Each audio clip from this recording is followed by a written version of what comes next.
Bonjour Mylène Garmont. Bonjour. Je refais l'introduction parce que c'est important par rapport au streaming, au live streaming. Bonjour Mylène Garmont, mon nom est Bettina Frolich, donc je suis la vice-présidente de Lux Partenaires et j'ai le plaisir donc en fait de vous recevoir ce soir. Alors, je vous ai rencontré à travers de plusieurs membres de cette association. Entre d'autres, donc, Odile, qui est parmi nous ce soir, Odile Dupoussi, et également Sandra Biaggi. Donc, c'est un peu ma manière, qui moi j'aime bien, c'est-à-dire que nous sommes en quelque sorte tous liés à travers de 6 degrés de séparation dans le monde. Et donc, chère Mylène, alors je vais donc en fait, si vous permettez, vous poser de temps en temps des questions. Ok. Et vous raconter un peu plus sur votre vie absolument incroyable que vous avez vécue en tant que femme artiste, multiples fois abordée, ou comment on dit, vous avez eu beaucoup de récompenses. Et donc, ma première partie, mon premier axe qui me tient à cœur, c'est que vous êtes identifié comme expert pour le luxe émotionnel et la tactilité. Pourriez-vous nous en dire vraiment un peu plus? Pourquoi vous et pourquoi dans ce secteur-là? Alors, j'accepte la nouvelle personne. Alors, le luxe émotionnel, j'ai commencé à m'y intéresser il y a une quinzaine d'années. C'est un concept qui commençait à apparaître et j'ai décidé de faire mon mémoire aux Arts Déco sur ce concept que j'ai associé à la notion du bonheur, qui est un sujet qui m'intéresse depuis que je suis née. Qu'est-ce que le bonheur? Pourquoi on est là? Qu'est-ce qui nous motive? Et c'est notamment en mettant en parallèle ces deux concepts, en faisant ce mémoire, que j'ai été identifiée par Rolex, qui m'a ensuite créé un poste sur mesure, qui a été ma première véritable mission au sein d'une maison de haut de gamme. Et donc aujourd'hui, donc, je dirais, vous fédérez à peu près 80 entreprises et maisons d'excellence françaises pour créer quelque chose de totalement différent, de nouveau. Donc une œuvre, comme vous le citez, comme vous le dites très souvent, une œuvre d'art total. Donc mélange savoir-faire, ancestraux et high-tech. Alors la Maison Garmont, que vous pourrez nous dire aujourd'hui sur ce projet hors de commun, parce que je sais que c'est encore un tout petit peu secret. Exactement. Tout à fait, on continue. C'est une œuvre qui est vraiment en work in process, donc en plein travail, et on essaye d'être le plus secret possible, même si ça fait maintenant 6 mois que des entreprises et des maisons qui ont eu vent de l'ADN et qui s'en sentent proches, et bien du coup me contactent pour en faire partie. Donc c'est une œuvre qui pourrait être, je pense, être celle d'une vie. L'art total, j'ai découvert ce concept grâce aux critiques d'architecture que j'aime énormément, Jean-Louis Cohen, qui, quand il est venu sur le chantier, a découvert cette œuvre qui va être habitable, où j'ai tout dessiné du parquet au lustre, en passant par l'air, par l'eau, qui va être dépolluée par des nouvelles technos, et où j'ai fédéré au début des entreprises, au-delà de celles qui sont venues vers moi, celles qui ont été cooptées, et il m'a dit que c'était une œuvre d'art total, en me citant le terme allemand de ce courant qui est né au 19e siècle. Et donc j'ai découvert ce qu'était l'art total, et en effet j'imagine tout dans cet espace qui va être habitable, j'espère prochainement. Est-ce que vous pourriez juste nous dire à peu près vers quel moment vous pensez que ça va se finaliser, ou vers quel moment une ouverture est prévue? Alors pour ne pas louper l'inauguration et les premiers événements, puisque ce ne sera jamais, en tout cas, je le pense aujourd'hui, peut-être que ça évoluera, mais ce sera jamais ouvert au public. Il y aura une visite par mois pour 20 personnes uniquement, puisque mon objectif est de créer et pas de devenir un tour opérateur. C'est une œuvre qui sera en plein cœur de Paris. Et pour ne pas louper du coup le début, je vous invite à vous inscrire sur maisonguermont.com, donc www.maisongurmont.com, et vous pouvez vous inscrire à la news, et comme ça vous serez invité et vous saurez vous aurez en exclusivité toutes les infos liées à cette maison. Bien sûr, on joue sur les mots puisque c'est une œuvre habitable, donc c'est une maison, une demeure, mais c'est aussi une maison de haute facture, pour ne pas dire de haute couture, puisque j'ai aussi des partenaires. On parlait en début de séance avec Prisca de la mode. J'ai aussi un très beau partenaire couturier en flou. J'ai aussi un très beau partenaire pour les souliers. Donc voilà. Mais en tout cas, je vous invite vraiment à vous inscrire sur www.maisongamon.com. Après, dans mes stories, on peut découvrir les prototypes au jour pas chaque jour qui arrive. Par exemple, là, je vous en fais voir un que j'ai pas encore montré aujourd'hui puisqu'il est arrivé il y a pas très longtemps, qui est par exemple notre Tectorius, le premier prototype du Tectorius, qui est donc notre céramique, qui est réalisé par une très très belle entreprise du patrimoine vivant. À côté de moi, j'ai aussi par exemple les prototypes des différentes matières du tapis, donc qui est fabriqué à Feltin. Voilà, voilà. Donc je pourrais en parler pendant des heures si je commence à parler même. Elles sont magnifiques en plus. Oui, et après ils vous envoient en plus c'est eux ils sont tous vraiment adorables. Et d'ailleurs, ce sont les critères de sélection. J'essaye à chaque fois d'identifier les meilleurs de chaque domaine, sympa et réactif, parce que il me semble qu'il n'y a pas que le savoir technique, mais aussi le savoir humain pour pouvoir travailler ensemble. Et après, ils vous envoient.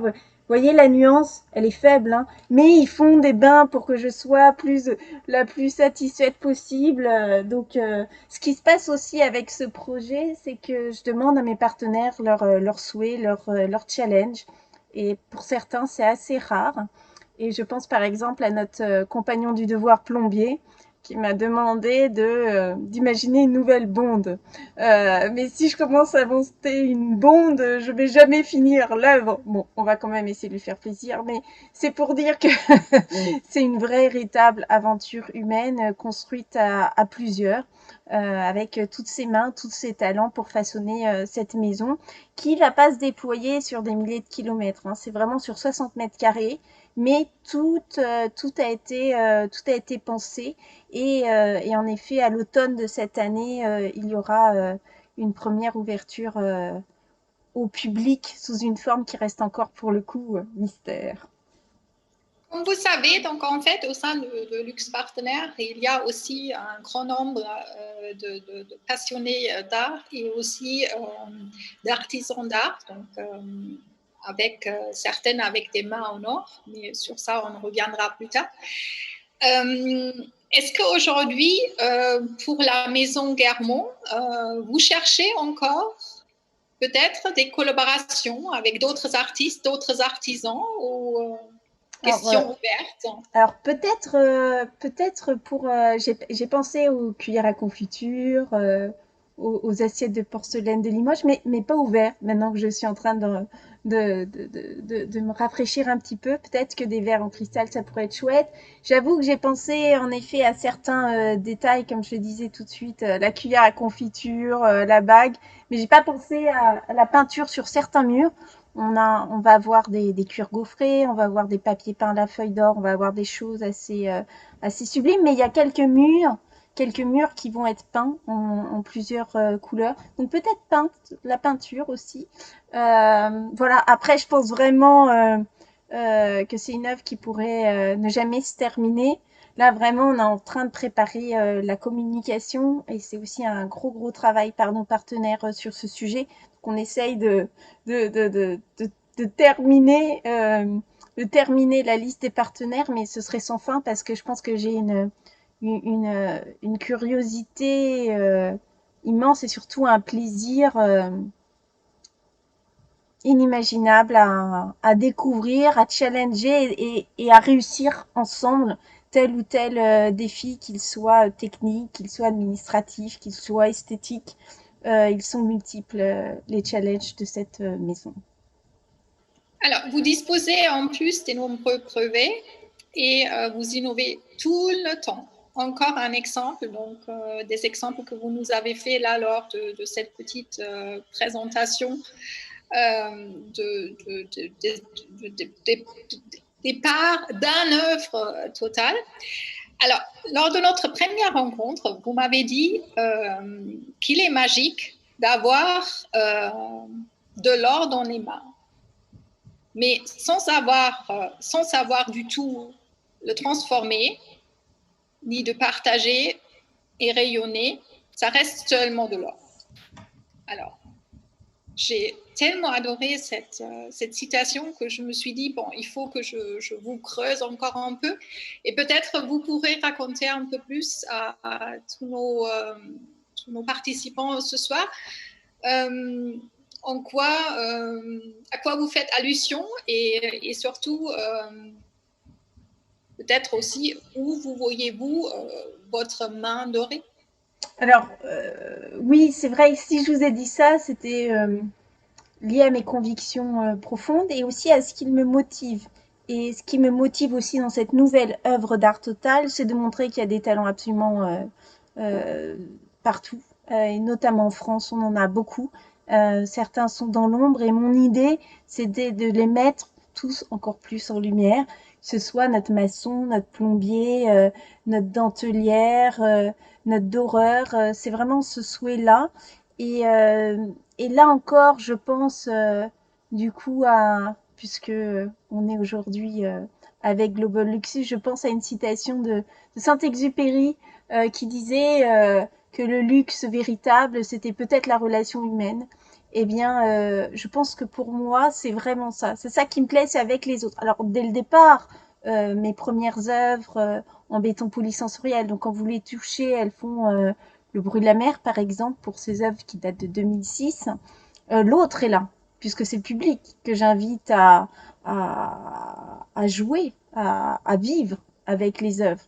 Et là, c'est un petit peu différent. Suite à mon œuvre sur la place de la Concorde, où j'ai travaillé avec 300 Français de 20 entreprises, je me suis aperçue que j'aimais véritablement travailler avec les autres. Je suis pas l'artiste toute seule dans son atelier. Bien sûr, il m'arrive d'être seule à l'atelier. Il y a certains moments où j'ai envie, par exemple quand je coule le béton, ou ce qui est de plus en plus rare d'ailleurs, ou quand je fais mes croquis.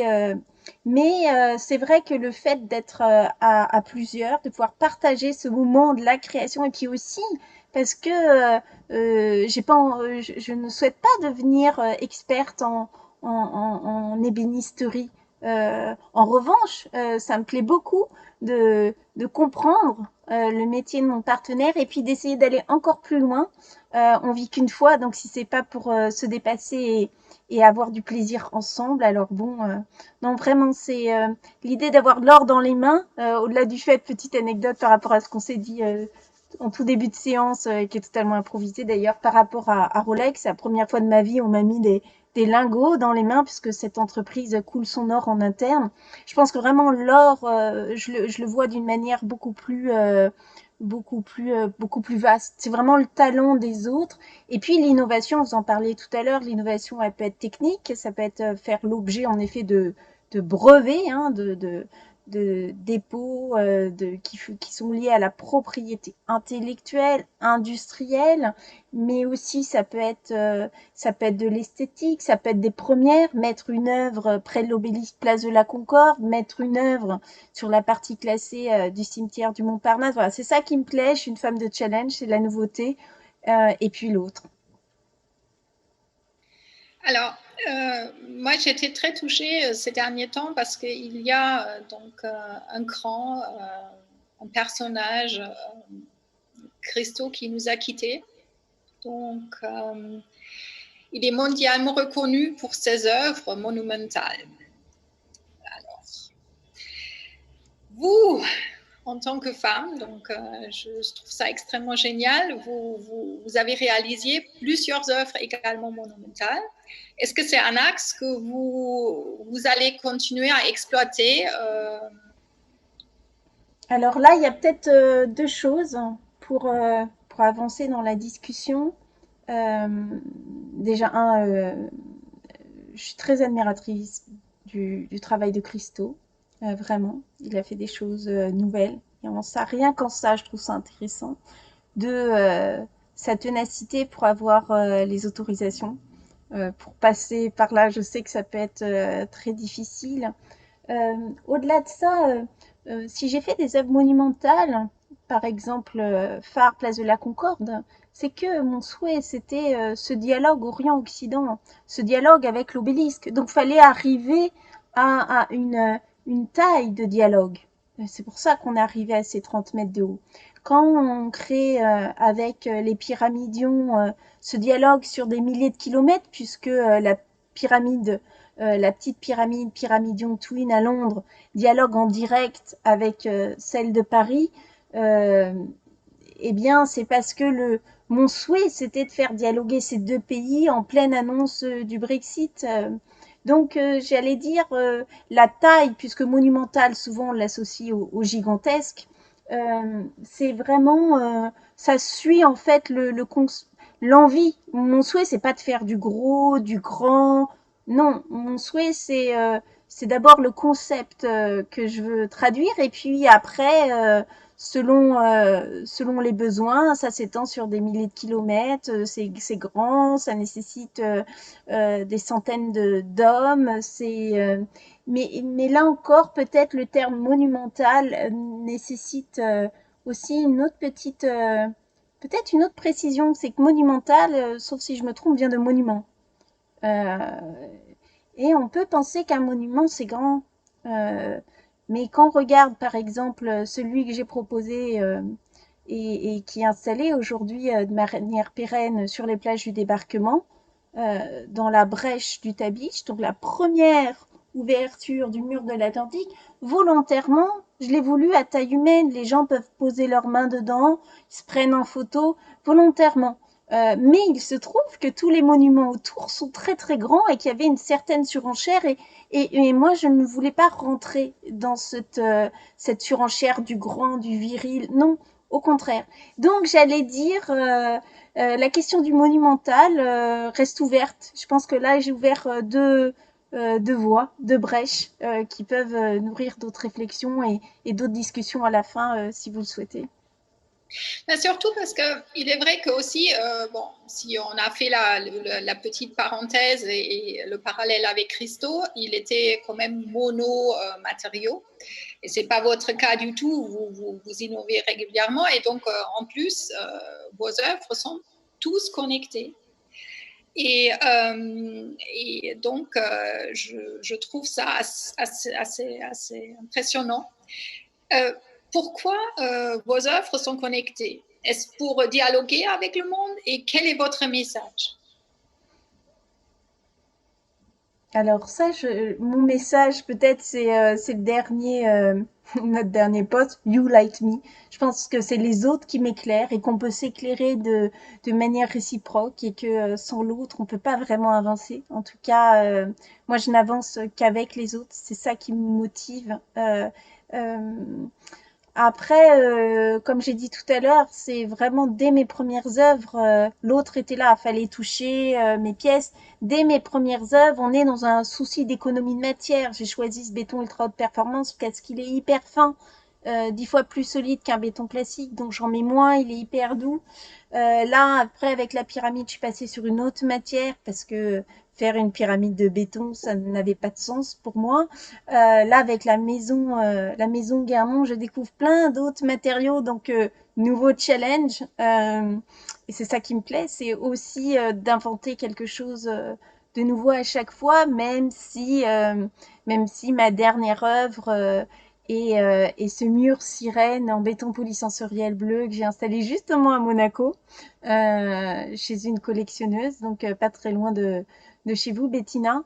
Donc oui, ce qui me plaît, c'est imaginer des choses nouvelles et avec les autres. Alors, si on vous entend comme ça, pour moi, il y a énormément d'idées, aussi de recherche, des choses qui se passent et que on se pose la question d'où viennent toutes ces inspirations, tous ces éléments. Comment vous faites pour être si créatif et surtout toujours aussi d'innover avec des nouveaux procédés ou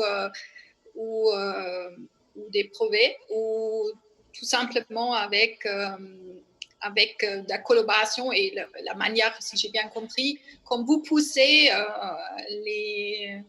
les autres, donc votre Alors, équipe, donc les artisans et les personnes, pour encore aller plus loin et encore pour développer quelque chose de plus... alors, je pense qu'il y a plusieurs choses. Je pense que de toute façon, et c'est ça aussi qui est magique, et c'est ça aussi qui en fait sa difficulté, c'est qu'on n'est pas des machines, les créatifs, et que la véritable création ne se commande pas, je pense. Après, pour ce qui est de ma part, hein, je peux surtout parler de moi. Il y a un contexte, il y a un environnement. Euh, pour la maison Guermont, pour être sûr que ce que j'allais proposer à chaque partenaire, et notamment je fais des mariages, je demande à plusieurs partenaires de travailler ensemble sur certaines œuvres, j'ai décidé, ça fait maintenant 1 an et demi, de me rapprocher de la nature et de m'extirper un petit peu de Paris. Donc c'est pour ça que je suis dans mon petit nid hors de Paris pour vraiment être concentrée sur les œuvres et totalement dédiée à mes 80 partenaires. Ça, c'est une première chose. Après, je peux parler d'une autre œuvre qui fait aussi partie de mon actualité que j'ai mis un petit peu de côté parce que prise par les autres projets, qui est l'œuvre que je vais installer au Père-Lachaise, qui est maintenant coulée depuis 1 an. Je n'ai pas encore installé. Il m'a fallu au moins 18 mois après la commande de cette œuvre. Il se trouve que suite à cause que j'ai réalisé au cimetière du Montparnasse, j'ai reçu plusieurs demandes, plus d'une dizaine, de pierres tombales. Or, je ne souhaite pas me spécialiser dans le funéraire, si on peut le dire comme ça. Et puis, j'ai reçu une demande très différente des autres pour un emplacement au Père-Lachaise. Et il m'a fallu 18 mois pour trouver l'idée parce qu'en fait, la personne était déjà morte. Déjà que pour cause, j'avais refusé au départ. Et puis, à partir du moment où je me suis dit, mais non, cette œuvre, je la fais aussi pour l'homme qui est son fils, qui est face à moi, alors j'ai une idée. Après, des fois, en rencontrant les gens, en allant sur site, tout de suite, on voit les couleurs, on, on ressent les formes. Des fois, ça peut être très difficile. Il y a une ville qui m'a commandé une œuvre il y a 7 ans. J'y suis allée en hiver, en été, au printemps. J'ai rencontré les associations et j'ai pas trouvé. Et du coup, je préfère pas faire d'œuvre tant que je suis pas sûre qu'elle fait sens et qu'elle va apporter quelque chose. Donc c'est aussi pour ça que je suis pas que je produis très peu d'œuvres. Voilà. Mais en revanche, chacune, et je pense notamment comme à celle de Monaco, la collectionneuse, elle les fleurs tous les matins. Je sais qu'il y a une vraie connexion entre mes commanditaires et l'œuvre que j'ai pu leur faire. Et c'est ça qui me plaît en fait. C'est peut-être ce contact direct, ce contact authentique lié à l'art et peut-être moins lié au marché de l'art, ce qui m'intéresse beaucoup moins.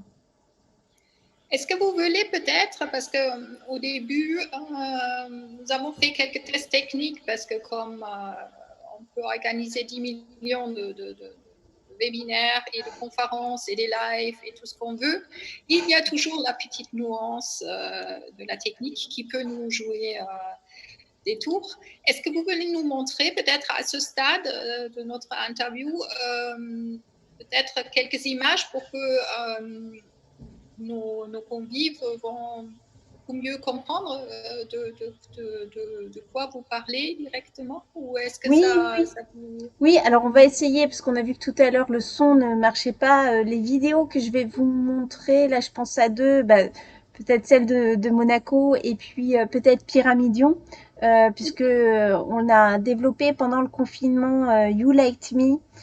Donc c'est gratuit, c'est accessible partout sur la planète.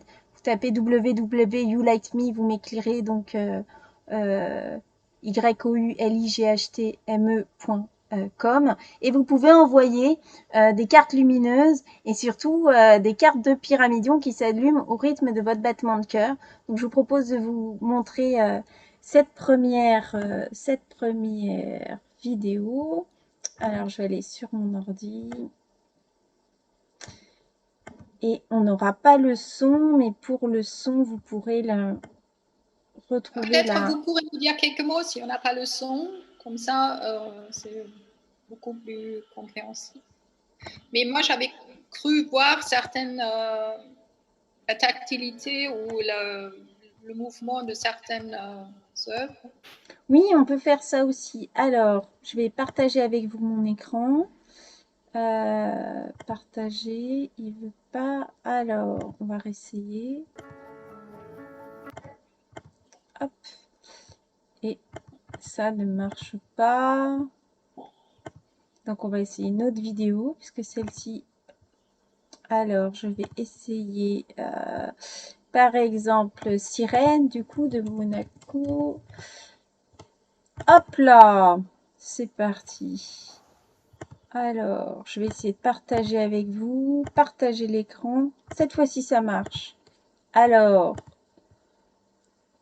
nous nous trouvons au 23e étage d'un sublime bâtiment de Monaco. Et il y a donc ce mur en béton polysensoriel bleu teinté dans la masse. Alors là, vous ne l'entendez pas, mais quand vous le touchez, selon votre champ magnétique, ça fait le bruit des fonds marins, soit enregistré préalablement et qu'on a choisi et sélectionné avec ma commanditaire, ou en direct le son que vous voyez au loin. Et elle aimait beaucoup la lumière et elle voulait que ce soit déconnecté. Donc on a mis en plus un petit interrupteur au lieu de la couleur de sa chevelure à sirène qui est faite en bleu et en bronze. Alors je vais essayer quand même de mettre un des murs. Hop, Pyramidion maintenant de nouveau. On va voir si ça marche. Hop. En tout cas, c'est magnifique. Cette œuvre me touche beaucoup. De toute façon, avec vous, j'ai tellement des liens. C'est incroyable. Vous travaillez beaucoup avec des pyramidons et moi, je suis née dans une ville où, au milieu de la place, il y a donc une pyramide où repose donc le grand-duc. Donc, c'est absolument fabuleux, en fait, ce lien et cette sirène, elle est magique.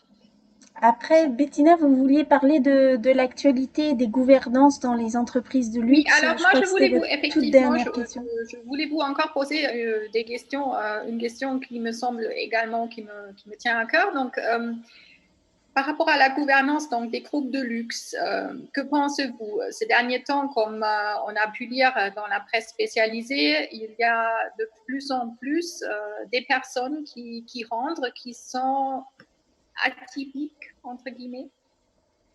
Alors moi, oui, atypiques en tout cas, qui sortent des canaux. Je pense je pense à une philosophe qui est rentrée chez LVMH il y a plus d'1 an. Je pense à une actrice qui est récemment rentrée au bord de Kering.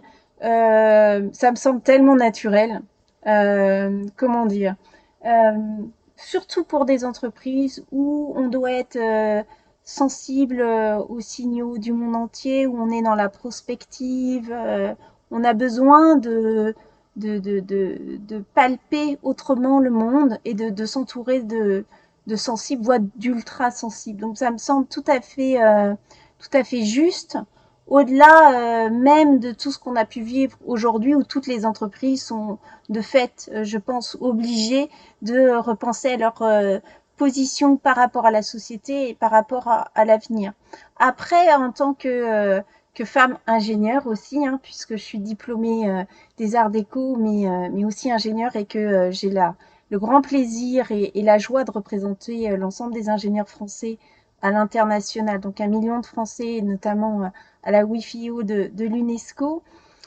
Grâce à ça, j'échange tous les jours avec mes alter ego du monde entier et je m'aperçois qu'on a absolument besoin, enfin quand on est quand on est dans la création, d'un côté, il faut se protéger de l'extérieur pour être dans une forme de création pure, comme je l'ai dit tout à l'heure. Et en même temps, il y a ce mouvement vers l'autre, mais l'autre très très loin. Et ça me semble totalement indispensable.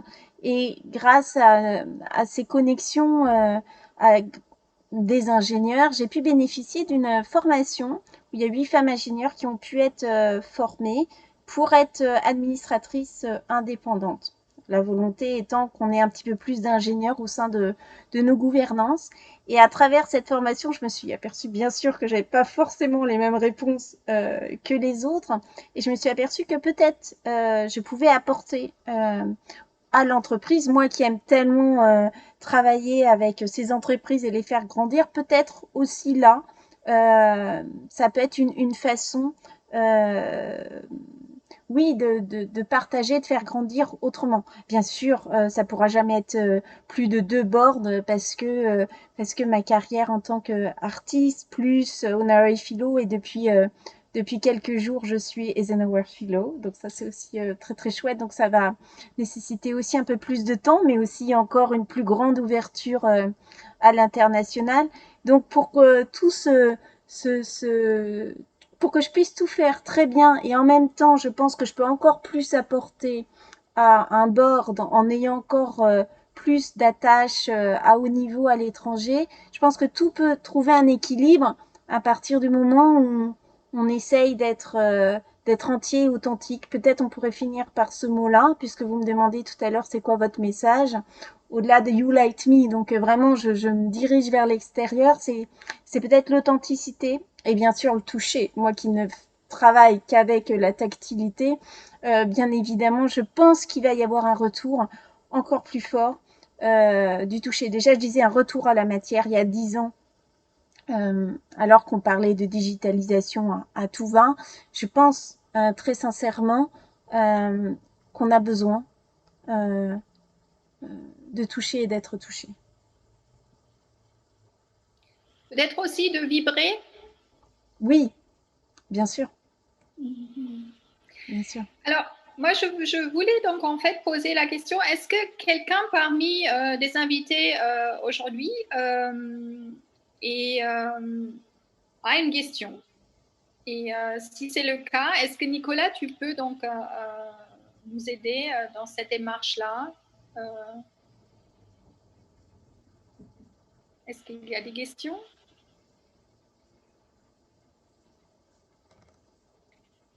Ne soyez pas si timide, hein.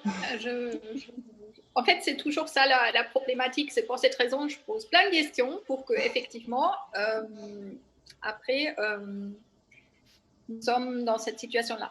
Alors, à savoir quand même que cette vidéo va être donc, elle est en direct, on va l'enregistrer et aussi, ça nous permettra aussi de parler de vous, Mylène, sur les différents canaux et aussi de pouvoir la transmettre à certaines personnes qui peuvent avoir un intérêt particulier par rapport à votre art et, et vos compétences. Est-ce que, autrement, s'il n'y a pas de questions, est-ce que vous, Mylène, vous souhaitez encore ajouter quelque chose? Je réfléchis. Non, c'est très chouette. Un grand merci à vous, Bettina, Nicolas, sans parler bien sûr d'Odile, Sandra, de toutes les connexions qu'on s'est découvertes au fur et à mesure. Un grand merci à tous et puis ben, à bientôt. Merci, en tout cas pour cet moment que vous avez partagé avec nous, chère Mylène, et nous restons en contact pour réaliser des merveilles dans l'avenir. Merci Merci beaucoup. beaucoup. Merci, au revoir.